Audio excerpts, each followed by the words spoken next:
Okay, guys, Christian here. Welcome to the four pillars of successful fat loss. So this is a bonus training that we have added into this week's content to help you better understand the fundamentals of nutrition and why we are doing things this way, why we do things in such a way. So basically, by the end of this training, right, by the end of this short training, you will better understand, you'll have much better understanding around nutrition, what it takes and what successful fat loss looks like, and how to implement these changes into your diet, right? So if you've like tried diets in the past and you've tried dieting and sticking to a diet and struggled, you will see why inside of this training, and understand that it's not the reason why you can't stick to a diet is not motivation, right?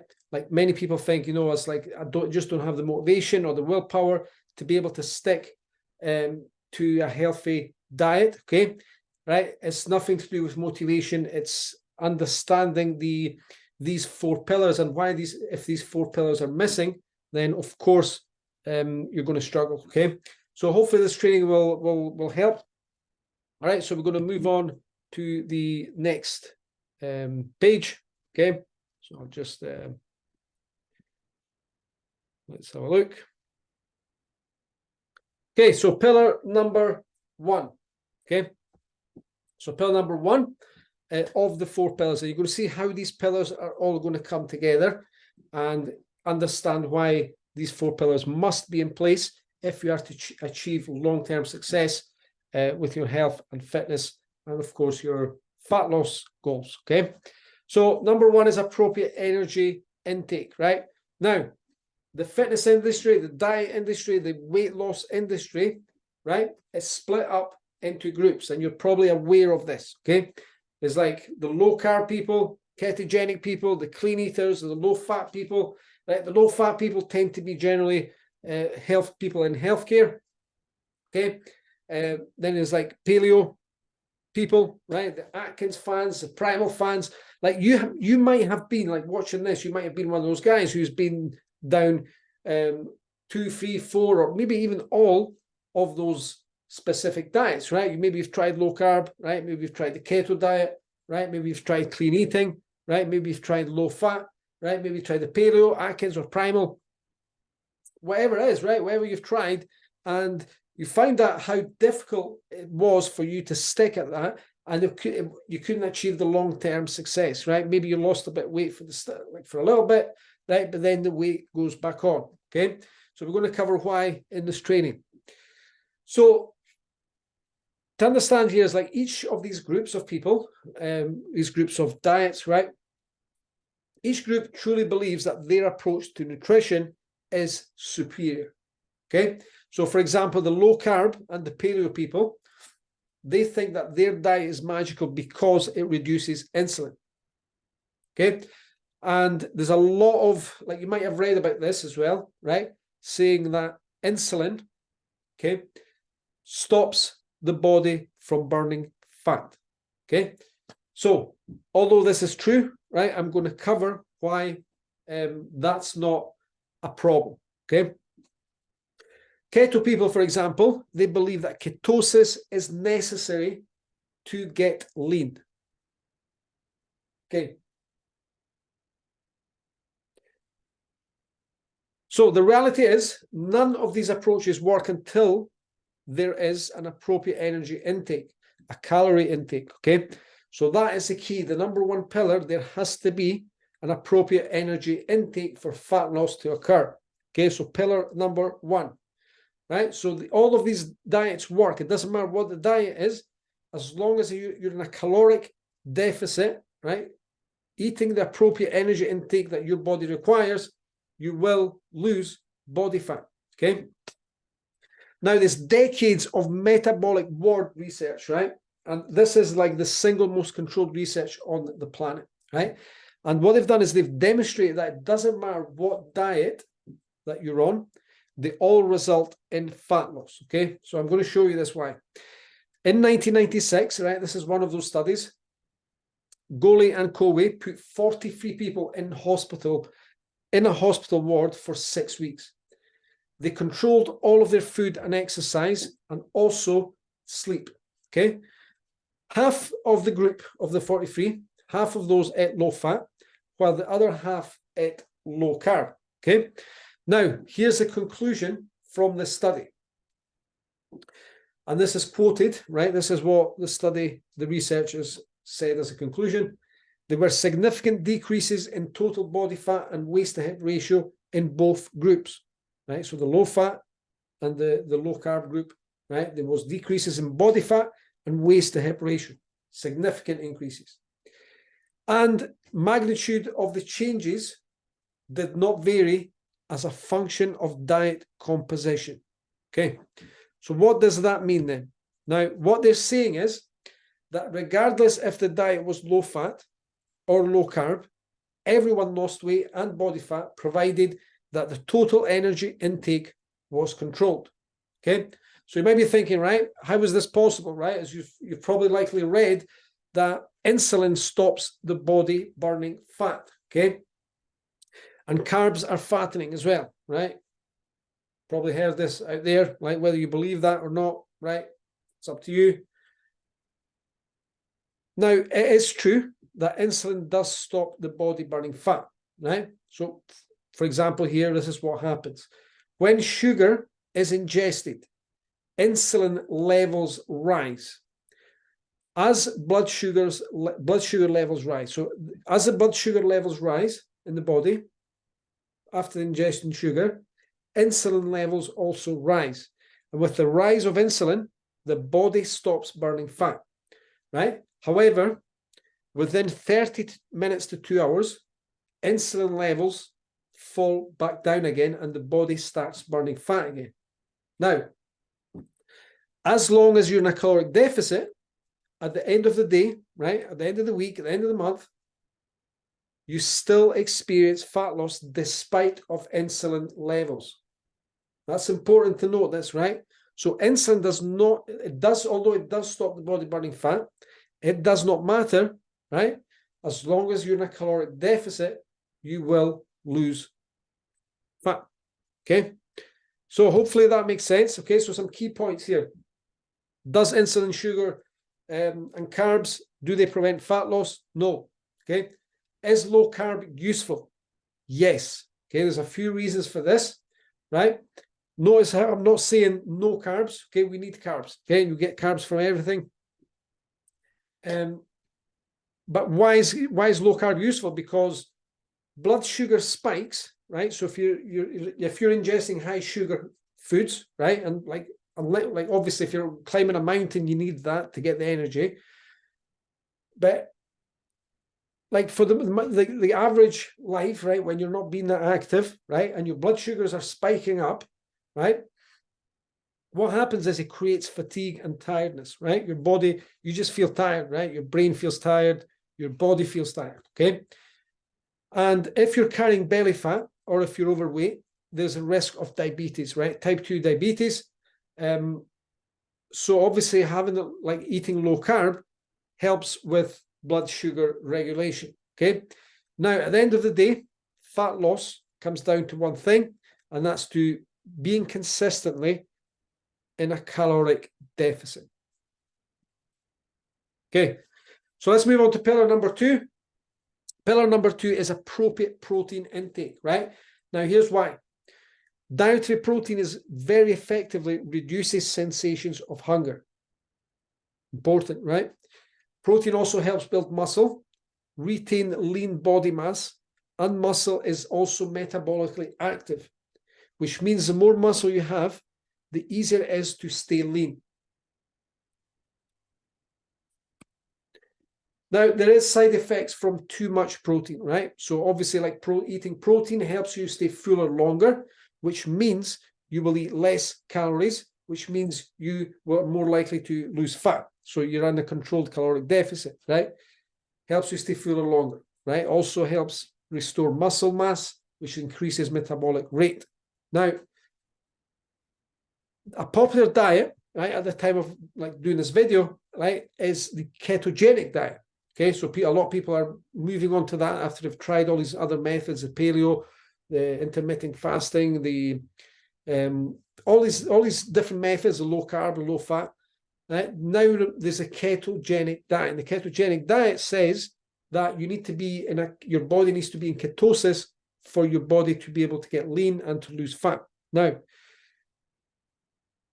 they have an extremely high protein diet. Now, here's the problem with that, is too much protein has these negative side effects, okay?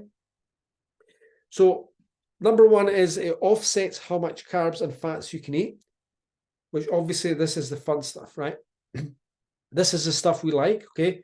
Like imagine going for the rest of your life without being able to eat a pizza or to like eat a plate of rice or to eat some pasta or some chips, right? Like how are you going to stick to that for the rest of your life, okay? So this, what it does, it creates a restrictive lifestyle, right? If a lifestyle is too restrictive, right, of course you're going to need motivation, you're going to need willpower, and eventually that runs out. Also leads to cravings, okay? Which leaves you in that spiral of, you know what, I can't stick to a diet, I can't stick to this, I have no motivation, I'm not good enough for this and that. So that's one of the side effects, okay? Then the second one is high protein intakes. What they seem to do is they elevate this SHBG, okay, which effectively reduces free testosterone levels. So it reduces testosterone levels, which are critical in men. And there's a natural decline in testosterone after age 30, right? And beyond, like by the time you're in the 40s, 50s, like this is why so many like men experience the depression, right? In the 40s and 50s, and experience fat gain and tiredness, okay? And experience like low sex drive, right? Erectile dysfunction, right? And the other diseases that are born out of low testosterone levels, right? So too much, very high protein intake elevates this hormone, right? I had a conversation with a guy not long ago who had had a heart attack from being on this diet, the ketogenic diet, okay? So we have to be careful. So research also suggests the negative effects from diets extremely low in fats and carbs, okay? So it's not just too much protein, but also too low on fats and carbs, right? There are negative effects from this as well, which research also suggests, okay? So what's the best diet? Not the bet, right? But the best diet. So from a hormonal perspective, like it seems it is a diet that has a moderate caloric deficit. So pillar number one, right, being in a moderate caloric deficit.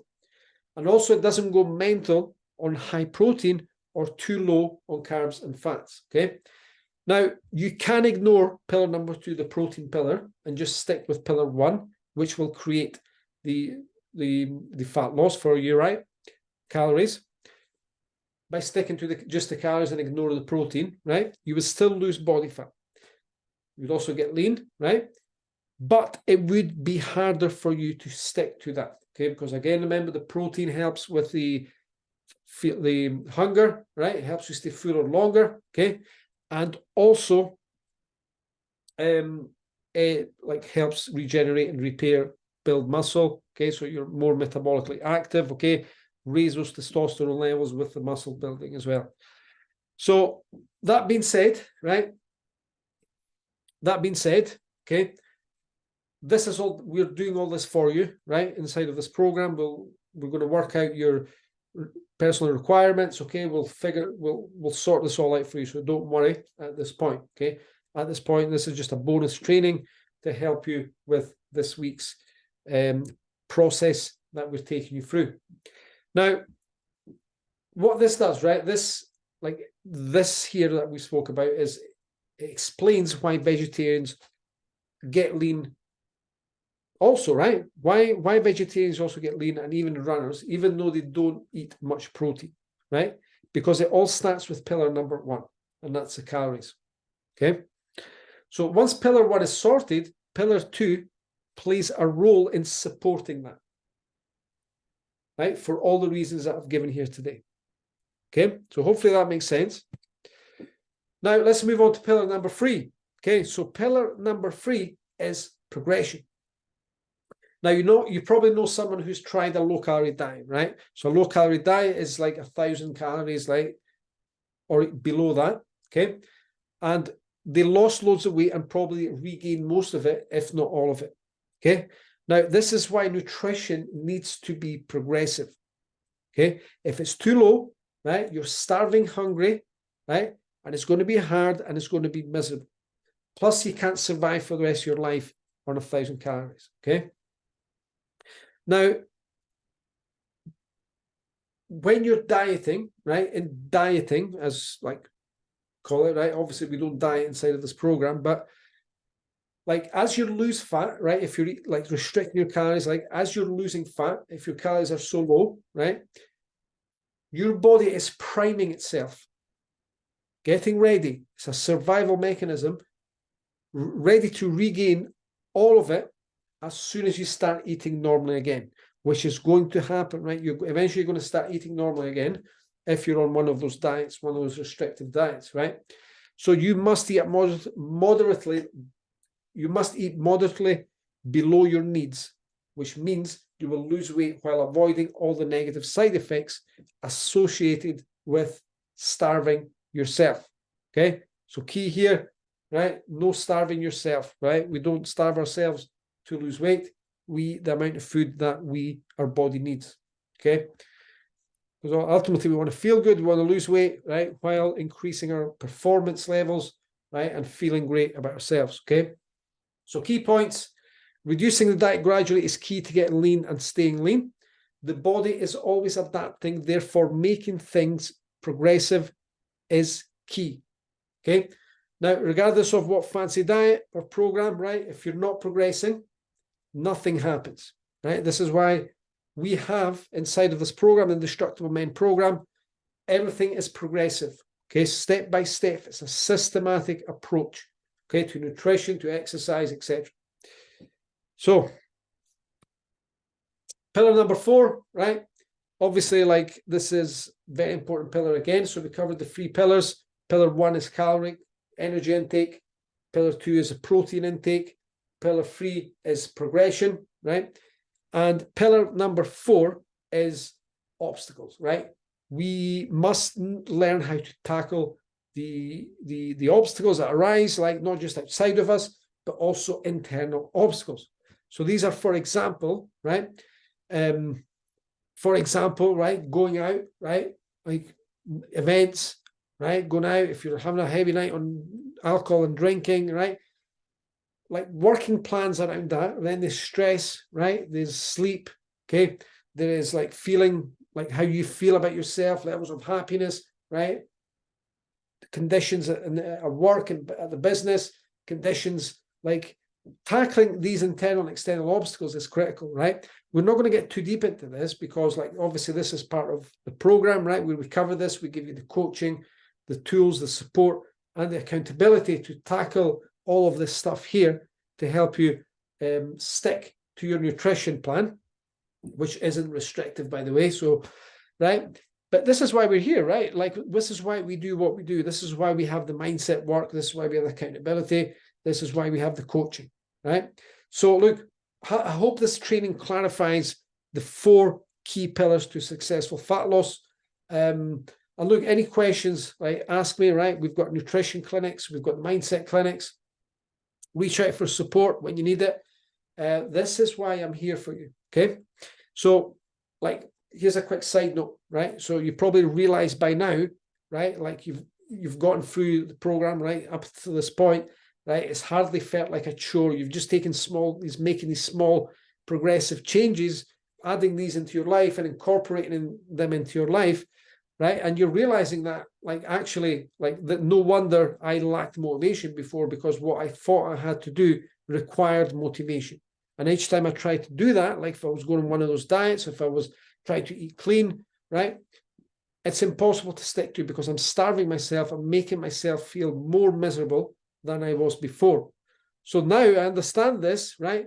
You see that you didn't lack motivation, right? You just lacked the knowledge, the understanding, right? And the structure, right, to help you through this.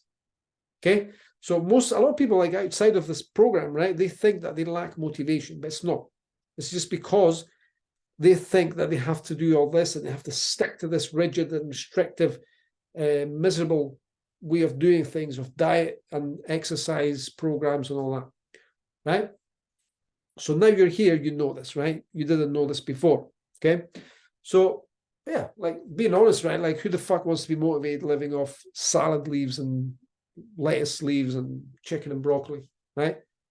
We want to have a bit of fun in life, okay? There is a method here that Indestructible Men is going to show you. And yeah, I'm excited for the results, right? You've already experienced great results inside this program. Let's move on into the next stage, which is coming up, and then we'll see you on the next video.